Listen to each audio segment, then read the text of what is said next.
నేనేమై ఉన్నాను, నా మనసు ఏంటో, నేను యథార్థవంతుడో కాను ప్రభువుకు తెలుసు. నేను నీతిని గట్టిగా పట్టుకున్నాను, యథార్థంగా నేను ప్రవర్తిస్తున్నాను. చావనైనా చేస్తాను కానీ నీతిని విడిచిపెట్టను, యథార్థతను విడిచిపెట్టను. నీతిని గట్టిగా పట్టుకున్నాను కాబట్టి నా హృదయం నన్ను నిందించదు. కాబట్టి ప్రియమైన వాళ్ళారా, మరి ప్రశస్త రాత్రి హృదయాన్ని మనం కాపాడుకుంటున్నామా? మన మనస్సుని మనం కాపాడుకుంటున్నామా? లేక మన మనస్సు మనల్ని నిందిస్తుందా? మన మనస్సు మనల్ని బాధిస్తుందా?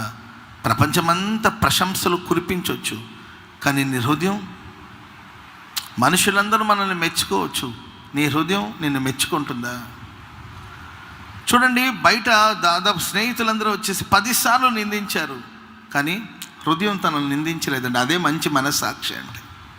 ప్రజలందరూ మెచ్చుకొని నా హృదయం నన్ను నిందిస్తుంది అనుకోండి, దానివల్ల లాభం ఏముంది? కాబట్టి యథార్థ హృదయం, పవిత్రమైన హృదయం, మంచి హృదయం మనం కలిగి ఉండాలి. దేవుడు మన హృదయాన్ని చూస్తాడు, ఆ హృదయంలో ఉన్న శుద్ధిని చూస్తాడు.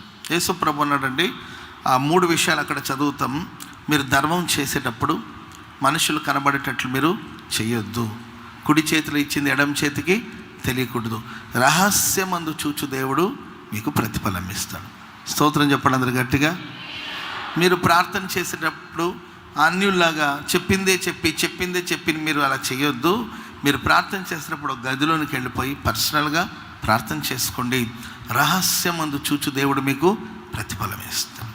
అండ్ మీరు ఫాస్టింగ్ ఉండేటప్పుడు తల మీద నూనె పోసుకొని జిడ్డు గారుతున్నట్లు అందరికమ్మా నేను ఉపవాసాలు ఉన్నాను, మీకు తెలుసా, నోరంతా ఆరిపోతుందమ్మా, గొంతంతా ఎండిపోతుందమ్మా, నడువులో విపరీతమైన నొప్పమ్మా, మోకరించలేకపోతున్నానమ్మా, కాళ్ళంతా జూవని లాగుతుందమ్మా, కాళ్ళు తిమ్మిరి పట్టేస్తుందమ్మా, నిద్ర పట్టట్లేదమ్మా. ఎందుకంటే తెలీదా నేను ఉపవాసం ఉన్నానుగా అంటుంటాడు. ఇలా మనం ఉపవాసం ఉండేటప్పుడు వేషధారుల వల్లే మనుషులు చూడాలని చేస్తే దానికి ప్రతిఫలం ఉండదు. ఉపవసించేటప్పుడు రహస్యమందు చూచు దేవుడు ప్రతిఫలం ఇవ్వాలి. స్తోత్రం చెప్పండి అందరు గట్టిగా. అంటే మనుషులు మన ధర్మాలు, మన ప్రార్థనలు, మన ఉపవాసాలు చూస్తారేమో, కానీ దేవుడు రహస్యమందు మన హృదయం ఎలా ఉంది, రహస్యమందు మనం చేసే ప్రార్థన, రహస్యమందు చేసే ధర్మ కార్యాలు, రహస్యమందు మనం చేసే ప్రియులరా ఉపవాస ప్రార్థన, దాన్ని చూసి అందరూ బాహ్య రూపాన్ని చూస్తారేమో, దేవుడు మన మనస్సుని, హృదయాన్ని చూస్తాడు. కాబట్టి ఈ హృదయాన్ని మనం భద్రంగా కాంచుకోవాలి. ఆమేన్. చెప్పండి గట్టిగా హల్లెలూయా. తండ్రి కూతురు ఉన్నారు. తండ్రి అన్నిటి మీద తనకు ఒకే కూతురు, మొత్తం తన స్వాస్థ్యం అంతటి మీద అథారిటీ, అధికారం కుమార్తెకి ఇచ్చేసి బోళ్ళని వ్యాపారాలు ఉన్నాయి, పొలాలు ఉన్నాయి, వ్యవసాయం ఉంది, ఏంటంటే బిజినెస్ ఉంది, చాలా కార్యక్రమాలు, వ్యాపారాలు ఉన్నాయి వాళ్ళకి. అన్నిటి బాధ్యతను అమ్మాయికి ఇచ్చేసి అన్నిటి తాళపు చెవిని ఆ అమ్మాయికి అప్పచెప్పేశారంట. అమ్మ రాబోయే కాలంలో నీవే కదా ఇవన్నీ చూసుకుంటావు, సో నీవే చూసుకోమా, నేనేమో వర్క్ చేయిస్తాను, అన్నీ చేస్తాను, నీవే చూసుకోవాలి. అన్ని తాళపు చెవులన్నీ కూడా చూడండి, ఒక తాళపు బంచ్ ఆమె చేతికి అప్పచెప్పేశారు. అన్ని గదుల తాళాలు, డబ్బులు తాళాలు, ఆ తర్వాత వ్యాపారానికి సంబంధించిన విషయాలు, ఆఫీసుకు సంబంధించిన విషయాలు, పంట విషయాలు, ఆ తర్వాత చెరువుల విషయాలు, అవన్నీ కూడా బ్యాంక్ గురించి అన్నీ కంప్లీట్గా ఆమెకు అప్పచెప్పేశారంట. అప్పచెప్పేస్తే ఆయనకు ఒకరోజు ఒక న్యూస్ తెలిసిందంట, కూతురు గురించి ఏదో ఒక న్యూస్ తెలిసింది. రైట్ ఆర్ రాంగ్ తెలుసుకుందామని చెప్పి పాపను పిలిచి అమ్మ ఇటు రమ్మన్నాడు. ఏం నాన్నగారు అని అడిగింది. ఏమనుకోకుండా తాళపు చెవులన్నీ కూడా తీసుకొచ్చి ఇక్కడ బల్ల మీద పెట్టమన్నాడు. కీస్ అన్నీ తీసుకొచ్చేసి ఇక్కడ, ఎందుకు నాన్నగారు అని, తీసుకురా పోమా, మొత్తాన్ని తీసుకురా, ఏ ఒక్కటి వదలకుండా మొత్తాన్ని తీసుకురమ్మన్నాడంట. సరే అమ్మాయి వెళ్ళి తాళపు చెవులన్నీ కూడా చాలా ఎన్నో గదులు ఉన్నాయండి, ఎన్నో వ్యాపారాలు ఉన్నాయి వాళ్ళకి, ఎన్నో ఉన్నాయి, అన్నిటికి సంబంధించిన అన్ని తాళపు చెవులన్నీ తీసుకొచ్చి ఇంత ఉంటుంది పెద్ద బంచ్, అవంతా తీసుకొచ్చి అటు పెడితే అప్పుడు వాళ్ళ నాన్నగారు అడిగారంట, అన్నిటిని తెచ్చావా అని అడిగారంట. అన్నిటిని తెచ్చాను నాన్న, అన్నిటి తాళపు చెవులు ఇక్కడ ఉన్నాయా అని అడిగాడు. అన్నీ తెచ్చేసాను నాన్న అన్నాడు. ఆలోచించినానా ఇంకేమీ మిగిలిలేదా అంటే, కొద్దిసేపు ఆలోచించి గుట్టుకలు మింగుతూ నోరు తడి ఆరిపోతూ ఉందండి, టెన్షన్ పడుతూ ఉంది. అన్నిటిని ఇచ్చేసావంటే, అన్నిటిని ఇచ్చేసాను కదా నాన్న, ఒకటి తాళపు చెవి నా దగ్గర ఉంది, చిన్నది, అది ఒకటి ఉంది, అది మాత్రం ఇవ్వలేదు నాన్న అని అంటే, అప్పుడు వాళ్ళ నాన్నగారు అన్నారంట, ఇవన్నీ నీవే తీసేసుకో, ఇవన్నీ నువ్వు తీసేసుకొని ఆ చిన్న తాళపు చెవి అంటావు కదా, అది నాకు ఇచ్చేమన్నాడు. కాదు నాన్న, ఏ నాన్న నా మీదనే కను కాదు, ఇవన్నీ నువ్వు తీసేసుకొని ఆ తాళపు చెవి నాకు ఇమ్మంటే ఆమె ఏడుస్తుందంట, కానీ ఇవ్వట్లే.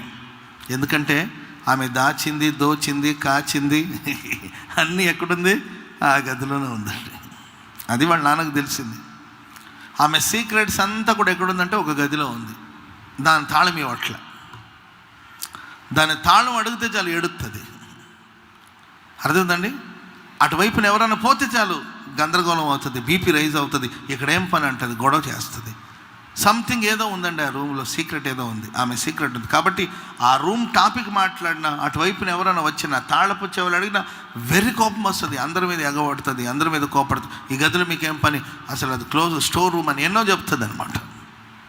ఏంటండి, ఇవన్నీ తీసుకో తల్లి, కానీ నాకు ఆ తాళపు చెవి. ప్రేమైన వాళ్ళరా, మన జీవితంలో మనం 99% దేవుడి విషయంలో పర్ఫెక్ట్గా ఉన్నాం. 99% మనం అంతా ఓకే అనుకుంటున్నాం. దేవుడు అంటాడు, ఈ 99% కాదు, ఆ చిన్న తాళపు చెవి, అది నీ హృదయానికి చెందింది, రహస్యమంతా దాంట్లో ఉంది. ఆ తాళపు చెవి ఇస్తే హృదయాన్ని తెరచి నీ హృదయంలో ఏముందో నేను చూస్తాను. చప్పట్లు కూడా అందరూ గట్టిగా గట్టిగా హల్లెలూయా హల్లెలూయా.